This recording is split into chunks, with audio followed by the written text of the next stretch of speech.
Čau lidi, vítám vás u dalšího videa. Dneska to bude Fuck, Marry, Kill. Určitě jste to viděli u hodně youtuberů, což určitě ano. A dneska bych vás chtěla u tohohle videa uvítat, protože mě prostě napadlo, abych to udělala. Je to dobrý, je to prostě hustý a teď co to znamená Fuck, Marry, Kill. Jestli jste to nikdy neviděl, tak fuck znamená, že mě prostě někdo vojede. Marry znamená, že si ho nebo jí budu muset vzít. A kill, to všichni známe. Zabít. Takže každopádně mám tady svoji speciální čepičku. Zdá více.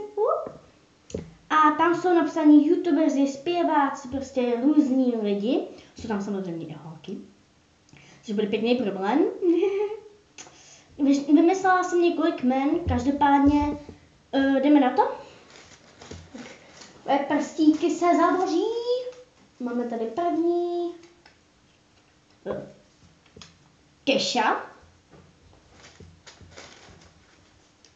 Kesha, Pink a Gogo.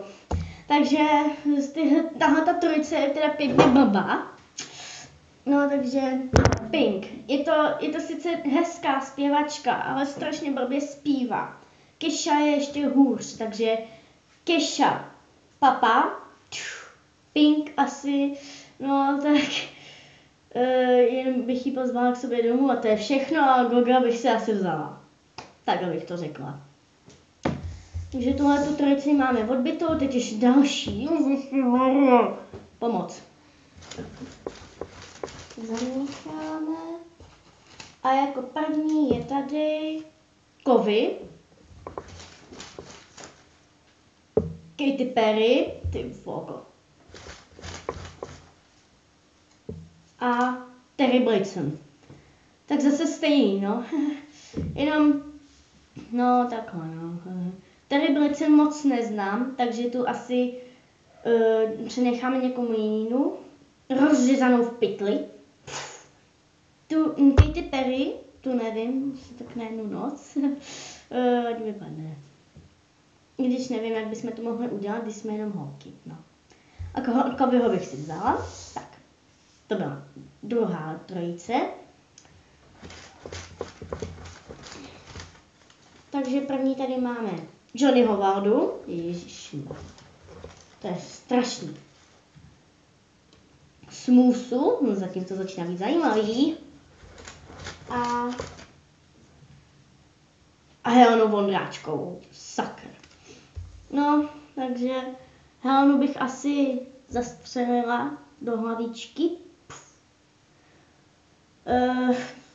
Johnnyho asi na jednu noc, 2, 5, 10 a Smoosu bych se zašla kategorie Marry, takže hlavně se mi neožer.